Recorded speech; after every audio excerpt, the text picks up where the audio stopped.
गौरीपुत्र। मैं तुम्हारी प्रतीक्षा कर रहा था गजानन। तुम्हारे मन की बात भला मुझसे कैसे छुपी रह सकती है?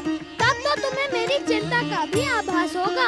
हाँ गौरीपुत्र, जिस चिंता ने मुझे विचलित किया है वही तुमको भी व्यग्र कर रही है। धीमे बोलो गजानन, अन्यथा माता पार्वती जाग जाएंगी।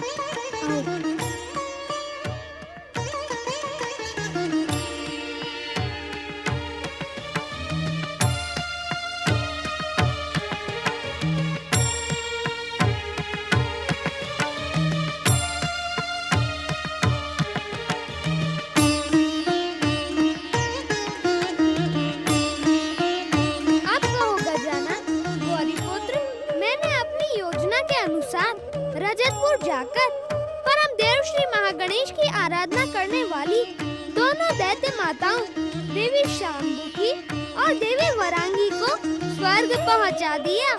यह तो तुम जानते ही हो। जो कुछ तुम जानते हो गजानन, वह मैं भी जानता हूँ। फिर पूछते क्यों हो? हम दोनों परम देव श्री महागणेश के एक समान अवतार हैं। परंतु गौरीपुत्र, मैंने रजतपुर में तारक पुत्रों की दुर्दशा देखी। उन्हें दिए ब्रह्मा जी के वरदान को याद किया और तुम सोचने लगे कि ब्रह्मा जी के वरदान के अनुसार तारक पुत्रों का अंत भगवान शिव के हाथों होना है। तो देर क्यों हो रही है? यही ना, इस बात के साथ ही मेरे मन में एक और बात भी आई है।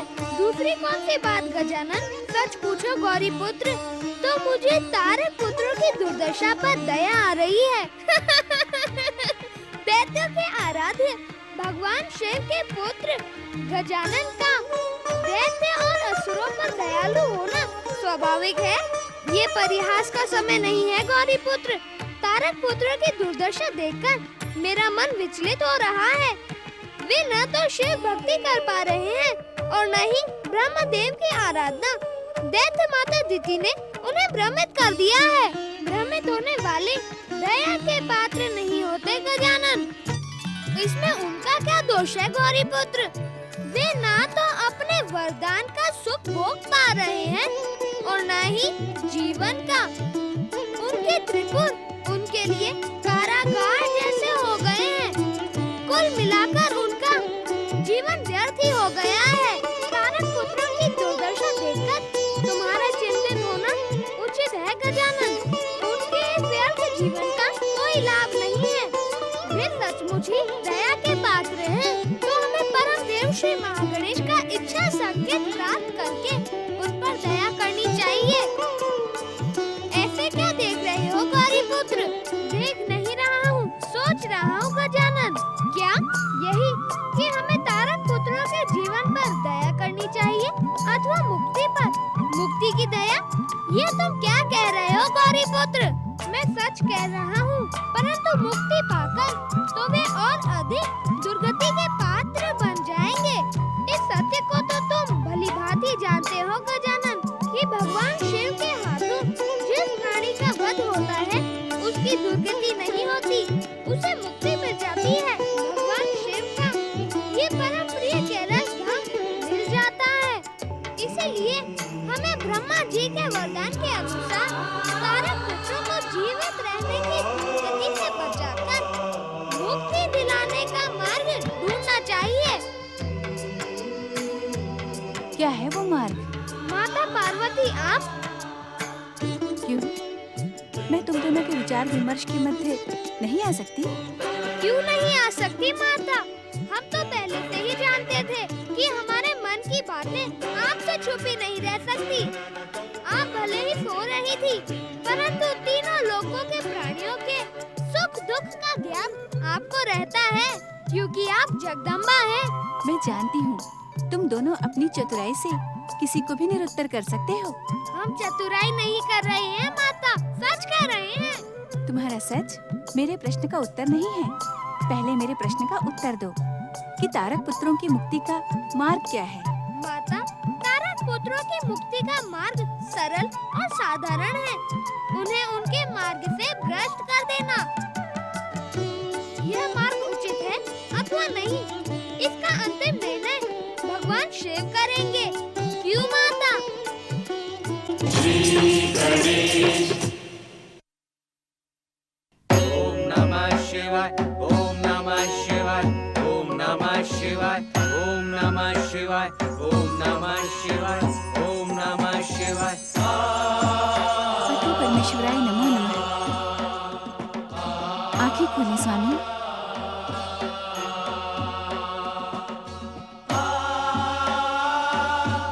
विनायक कहाँ है गौरीपुत्र?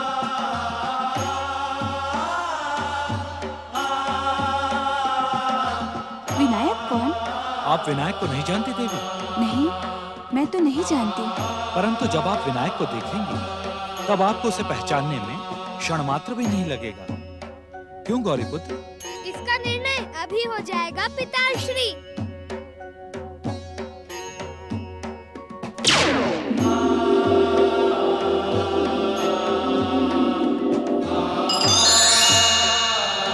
ओम नमः शिवाय। प्रणाम माता पार्वती। आपने मुझे पहचाना माता? मैं वही हूँ ना जिसे आपने अपने अंग के उबटन से पुतला बनाकर जीवित किया था।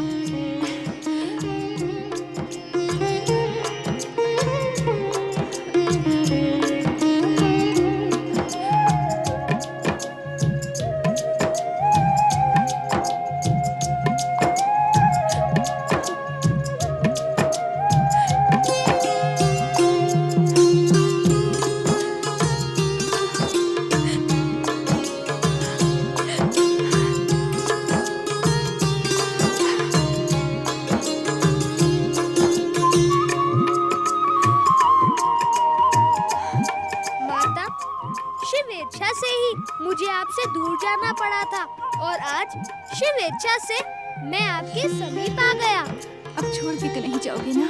ये भी शिव इच्छा पर ही निर्भर करता है माता। मेरे लिए क्या आज्ञा है महादेव? विनायक, तुम जिस विशेष उद्देश्य को लेकर प्रकट हुए हो वो श्री महागणेश की कृपा से तुम्हें ज्ञात है। उस उद्देश्य को पूरा करने के लिए तुम कैलाश से प्रस्थान करो, परंतु जाने से पूर्व गजानन और गौरीपुत्र से परामर्श अवश्य कर लेना।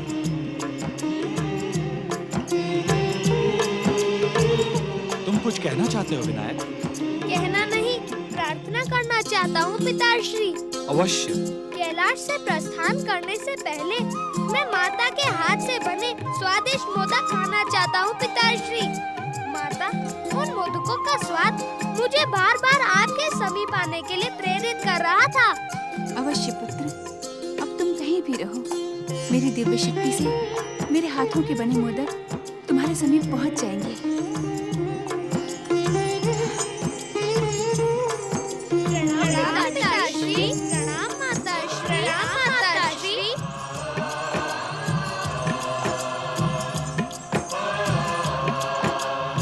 स्वामी, ये रहस्य कुछ समझ में नहीं आया। रहस्य कैसा देवी? सब कुछ तो स्पष्ट और आपके सामने ही घटा है। स्वामी, विनायक के प्रकट होने का उद्देश्य क्या है? और प्रकट होते ही आपने उसे कहाँ भेज दिया? देवी पार्वती, इस समय प्रश्नों को अपने मन में ही रखो। जो कुछ भी होगा वो आपसे छुपा नहीं रहेगा। ओम नमः शिवाय, ओम नमः शिवाय, ओम नमः शिवाय, ओम नमः शिवाय, ओम नमः शिवाय, ओम नमः शिवाय,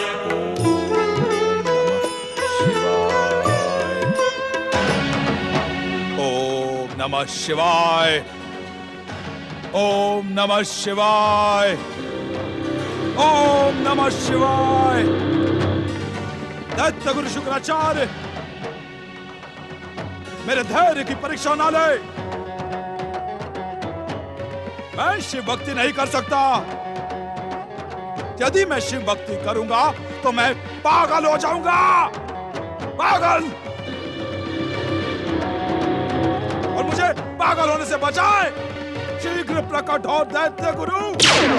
वत्सरासुर, तुम बार बार मुझे पुकार कर मेरी शिव आराधना में बाधा क्यों डाल रहे हो? तुम्हारे ही कारण मैं भगवान शिव से शिव कृपा और सिद्धियां प्राप्त नहीं कर पा रहा हूं। यदि तुम्हें शिव आराधना नहीं करनी है तो समुद्र में डूबकर पाताल चले जाओ। दैत्य गुरु, मेरी रक्षा कीजिए। मैं शिव आराधना नहीं कर सकता। मेरी बात समझ में नहीं आ रही कि दैत्यों के आराध्य भगवान शिव इतने कठोर क्यों हैं? तपस्या करने पर भी मुझे वरदान क्यों नहीं देते? मूर्ख वत्सलासुर, जब तक तेरी आराधना सच्चाई के साथ देवादिदेव भगवान शिव के चरणों में समर्पित नहीं होती, तब तक तो तुझे वरदान भी प्राप्त नहीं होगा। मूर्खता न कर, शिव कृपा प्राप्त कर वत्सलासुर। परंतु दैत्य गुरु, आप स्वयं तो मूर्ख हैं ही। इस अभागे को मूर्ख बनाकर शिव भक्ति के अंधकार में क्यों धकेल रहे हैं?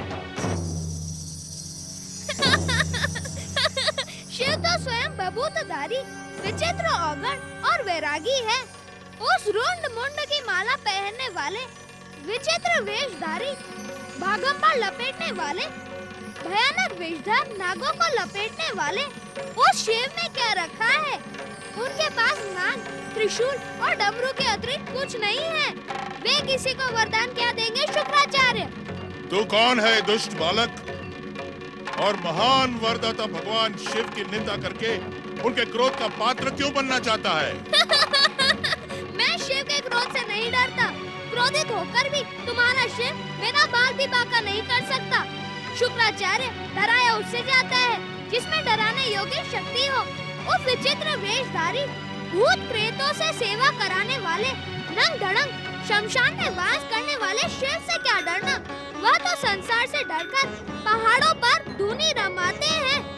दुष्ट, दुर्बुद्धि अभागे वाचाल बालक, अब मैं शिव निंदा का एक भी शब्द नहीं सुन सकता।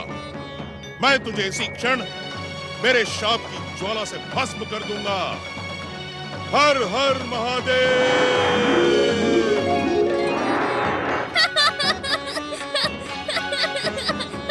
देख लिया, शिव का नाम लेकर मुझे भस्म करने की चेतावनी देने वाले शुक्राचार्य, तुम्हारा शाप और तपस्या जल मेरा कुछ अनर्थ नहीं कर सकता। मेरे इस तपस्या दंड से तेरी कोई रक्षा नहीं कर पाएगा।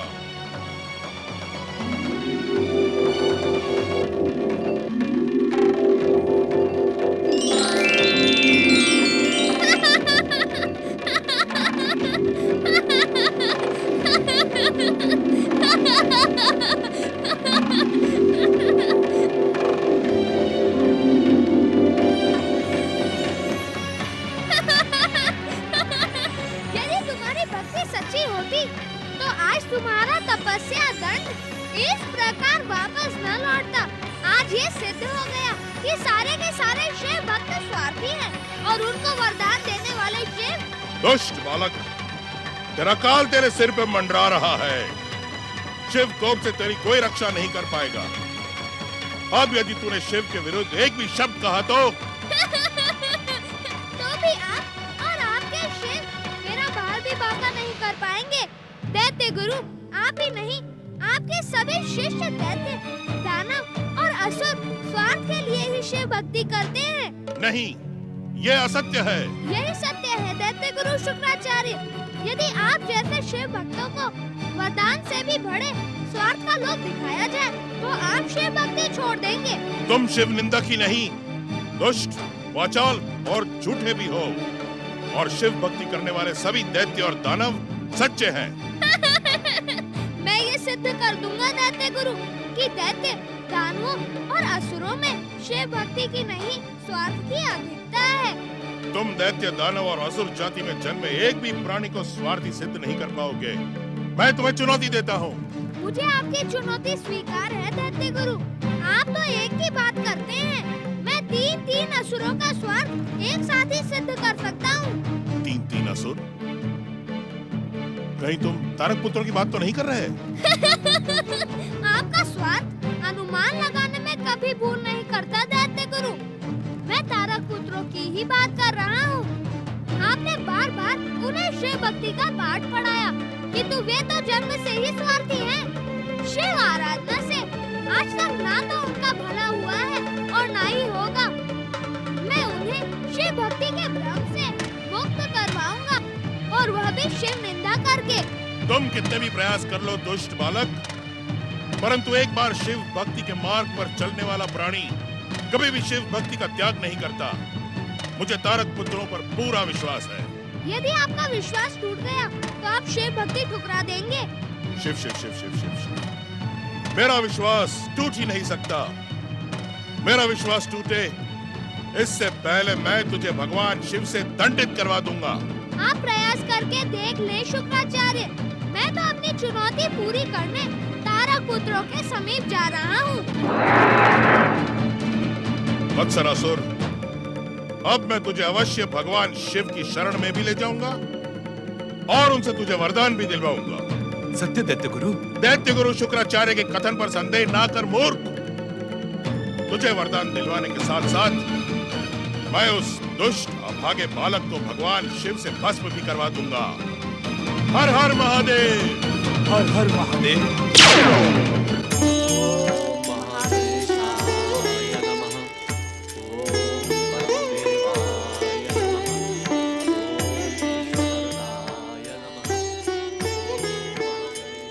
हर हर महादेव। हर हर महादेव। हर हर महादेव। मेरे शरीर से जन्मे दुष्ट वत्सरासुर दैत्य गुरु शुक्राचार्य से दीक्षा लेकर स्वर्ग का सम्राट बनना चाहता है, किंतु यह मैं कदापि नहीं होने दूंगा। हर हर महादेव। दैत्य गुरु शुक्राचार्य, मुझसे जन्मे वत्सरासुर को आप कहां लेकर जा रहे हैं? तुम्हारे प्रश्न का उत्तर देने के लिए मैं बाध्य नहीं हूं इंद्र। निवेदन करने से आप मेरी जिज्ञासा का समाधान तो अवश्य कर देंगे ना दैत्य गुरु? यदि तुम्हारी जिज्ञासा का समाधान होगा तो तुम और अधिक आहत हो जाओगे इंद्र।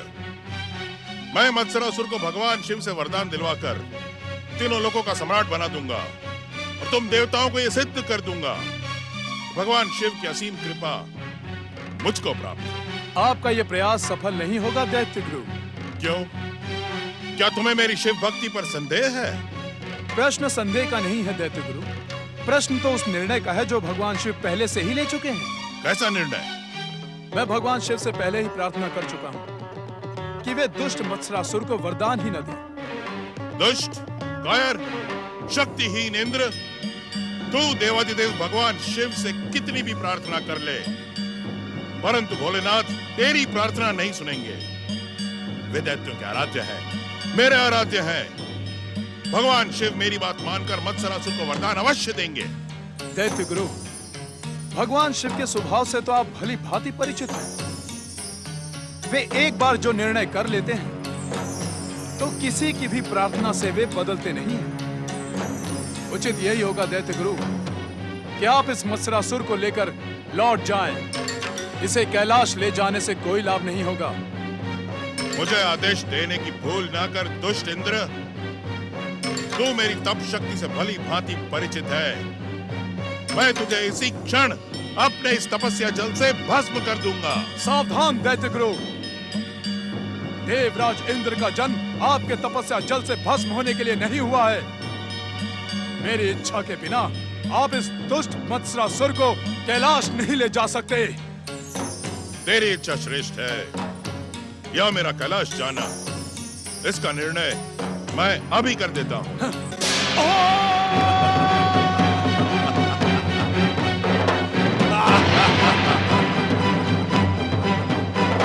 ओम नमः शिवाय, ओम नमः शिवाय, ओम नमः शिवाय, ओम नमः शिवाय। पति परमेश्वराय नमो नमः।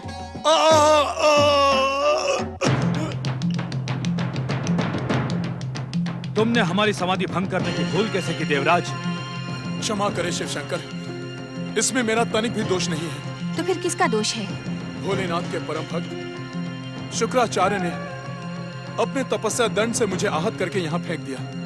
स्वामी, क्या आप शुक्राचार्य भी दैत्यों की भांति प्रहार की भाषा बोलने लगे हैं? शुक्राचार्य को प्रहार करने के लिए अवश्य ही देवराज ने विवश किया होगा। नहीं भोलेनाथ, मैंने तो उन्हें कैलाश न आने का निवेदन किया था।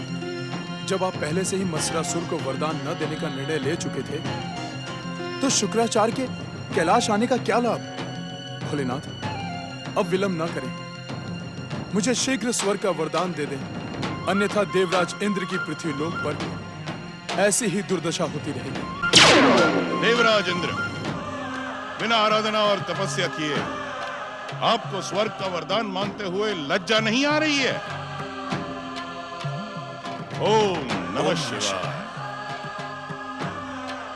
प्रणाम माता पार्वती। दैत्य गुरु शुक्राचार्य, क्या आप भी दैत्य असुरों की भांति प्रहार करने लगे हैं? नहीं माता, मुझे तो शिव भक्ति के अतिरिक्त कुछ भी प्रिय नहीं, परंतु जब कोई मर्यादा और सीमा को लांघने लगे तब उसे उचित दंड देना गुरु का कर्तव्य होता है। जब आपने अपना कर्तव्य स्वयं ही निभा लिया तो कैलाश आने की क्या आवश्यकता है दैत्य गुरु? शिव शंकर, इस मत्सरासुर ने आपकी बार बार आराधना की, यह आपके वरदान का पात्र है। देवराज इंद्र के स्थान पर मत्सरासुर को स्वर्ग का वरदान देने की कृपा करें भोलेनाथ। शक्ति स्वरूपा देवी पार्वती, अपने पुत्र विनायक का कार्य अब तुम पूरा करो। मत्सरासुर का जन्म देवराज इंद्र के शरीर से हुआ है। आज ये दोनों स्वर्ग सिंहासन की कामना लेकर कैलाश में उपस्थित हुए हैं। आप इन दोनों को एक साथ स्वर्ग लोक पहुंचा दें। जो आज्ञा स्वामी। मत्सरासुर, जिस देवराज इंद्र के शरीर से तेरा जन्म हुआ था उसी में समा जा।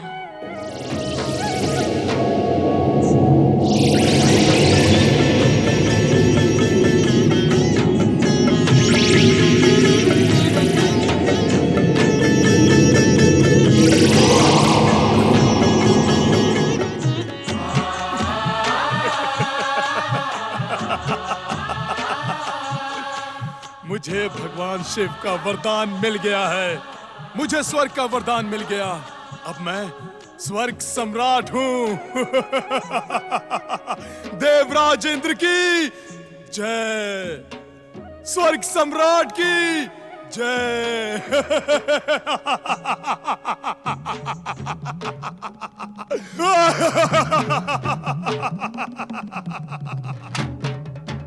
ये आपने क्या करवा दिया भोलेनाथ? मत्सरासुर केवल मेरा शिष्य और एक सच्चा शिव भक्ति नहीं था, अपितु वो पाताल लोक के अंधकार में अचेत पड़ी दैत्य जाति की आशा भी था। मुझे पूर्ण विश्वास था कि पाताल की दैत्य जाति का उद्धार मत्सरासुर द्वारा ही होगा। क्या अब मत्सरासुर कभी जीवित नहीं होगा भोलेनाथ? इस समय आपकी चिंता अनुचित है दैत्य गुरु। मेरी चिंता अनुचित कैसे हो सकती है माता? मेरे शिष्य का तो जीवन ही समाप्त हो गया है।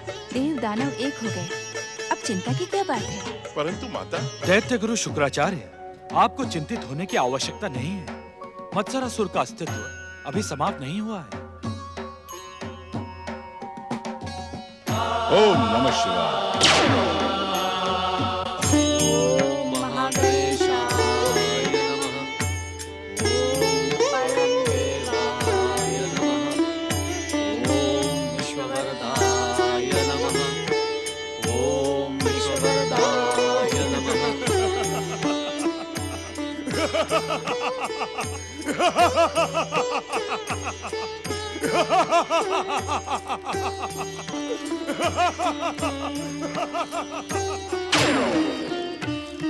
ना माताश्री, पिताश्री, आप इंद्र के समान परम देव श्री महागणेश की आराधना अधूरी छोड़ने की भूल न करें, अन्यथा आपके पुत्र इंद्र की इससे भी अधिक दुर्दशा हो सकती है।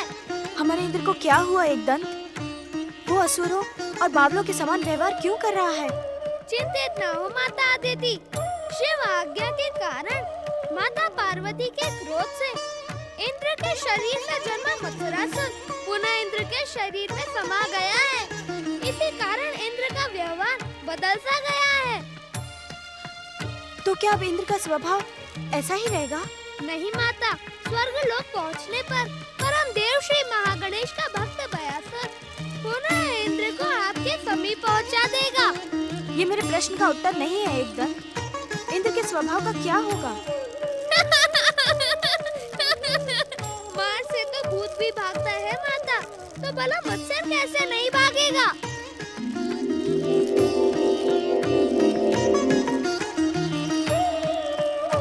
तुमने तो मेरे साथ रहने का वचन दिया था एकदंत। हे महागणेश अवतार, एक दंत श्री गणेश, मुझे छोड़कर मत जाओ।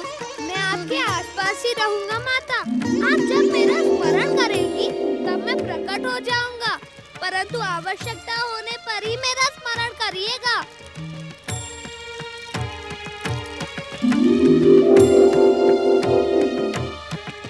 देवी अदिति, इंद्र की कुशलता के लिए हमें परम देव श्री महागणेश की कृपा प्राप्त करनी होगी। अवश्य स्वामी, हम महागणेश आराधना को पुनः आरंभ करते हैं। हाँ देवी। ओम महागणेशाय नमः।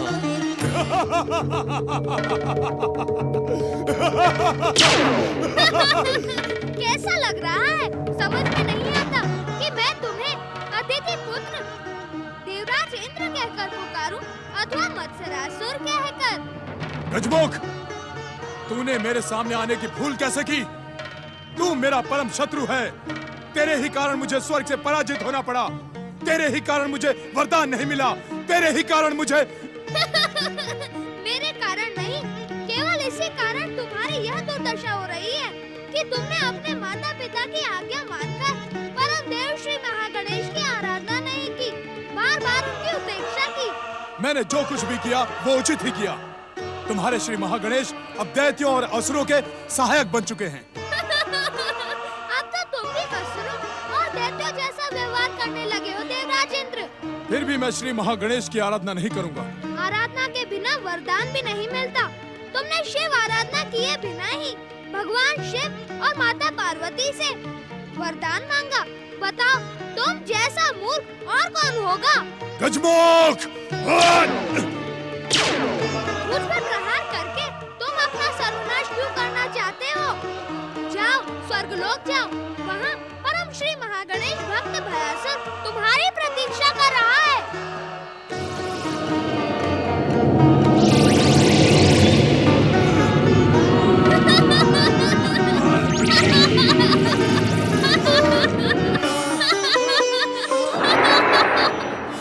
नारायण नारायण। प्रणाम गौरी पुत्र श्री गणेश। देवर्षि, मैं वह नहीं हूँ जो आप समझ रहे हैं। मैं तो कोई और ही हूँ।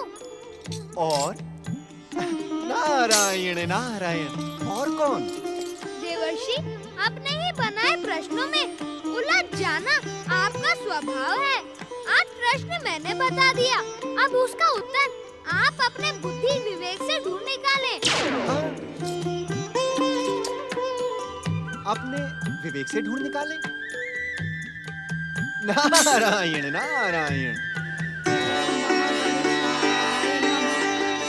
ओम महागणेशाय नमः। ओम महागणेशाय नमः। ओम महागणेशाय नमः।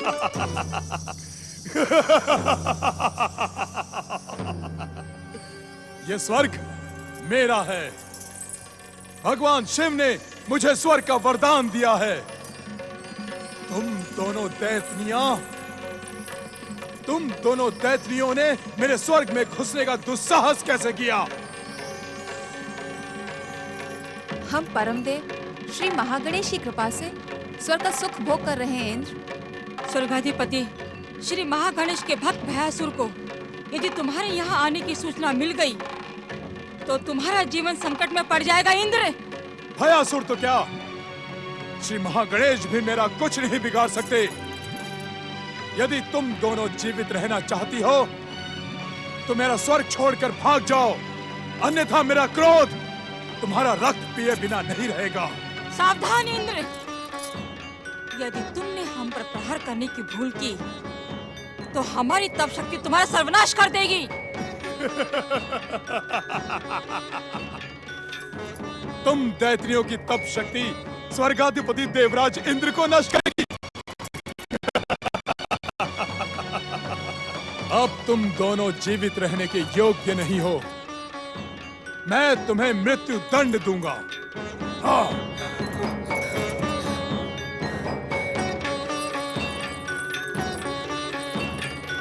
परमदेव श्री महागणेश, इस दुष्ट इंद्र से हमारी रक्षा करे प्रभु, हमारी रक्षा करे।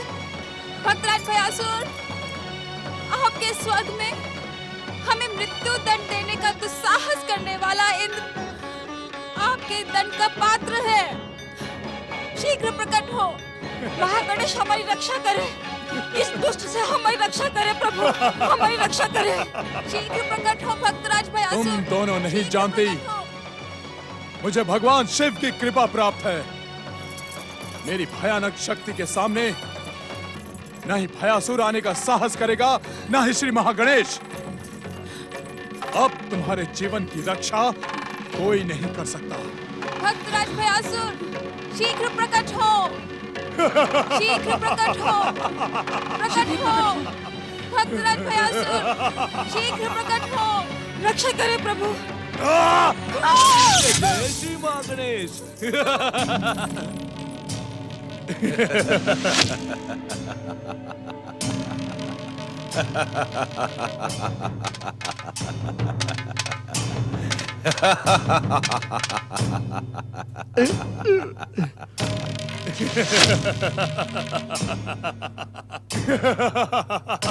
माता पार्वती की क्रोधित दृष्टि के कारण तुझसे जन्मा मत्स्यासुर तुझ में ही समा गया है इंद्र।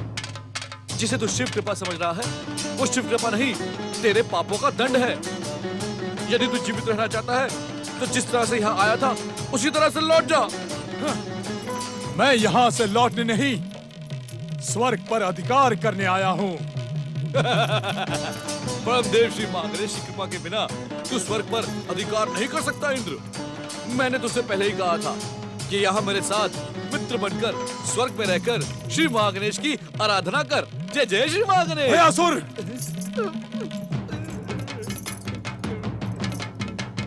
श्री महागणेश तुझ जैसे दुष्टों के सहायक हैं। वे मुझ पर कभी कृपा नहीं करेंगे।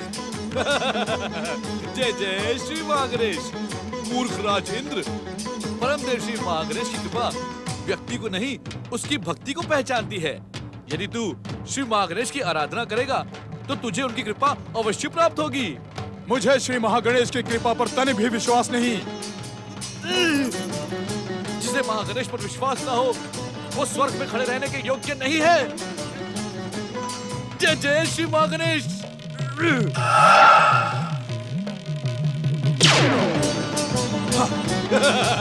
जय जय श्री महागणेश।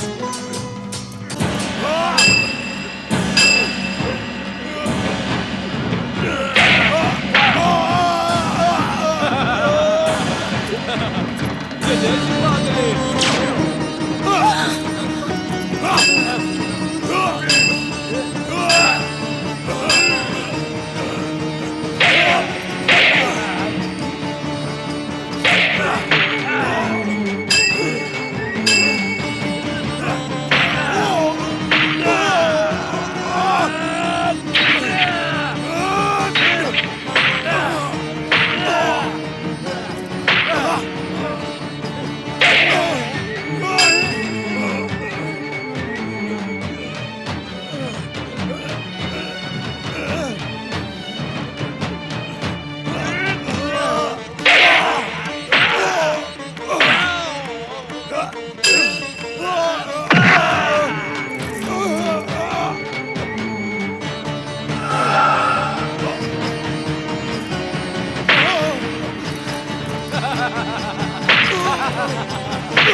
दुष्टराज इंद्र, मैं चाहूं तो इसी समय तुझे यमलोक पहुंचा सकता हूं, परंतु भक्ति करने वाले को रक्तपात और हिंसा प्रिय नहीं होती। यदि मेरे प्रहारों से तेरी सद्बुद्धि जागी हो तो जा, परमदेव श्री महागणेश की शरण में जा, वही तेरा कल्याण करेंगे।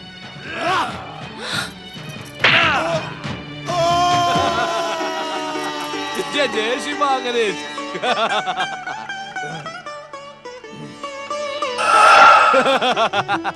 भक्तराज भयासुर, धन्य है तुम्हारा पराक्रम। तुम वीर ही नहीं भयासुर, महावीर हो। तुम्हारी जय हो। भक्तराज महावीर भयासुर की जय। नहीं नहीं, मैं अपनी जय जयकार नहीं सुनना चाहता। मुझे तो केवल मेरे आराध्य परमदेव श्री महागणेश की जय जयकार ही प्रिय है। मेरे साथ बोलो, विश्व को वरदान प्रदान करने वाले परम देव श्री महागणेश की जय। परम देव श्री महागणेश की जय। जय जय श्री महागणेश। दुख हरता ये है सुखदाता।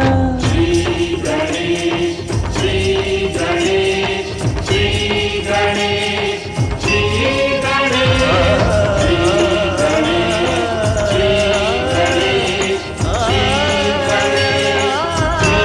गणेश। नमः शिवाय।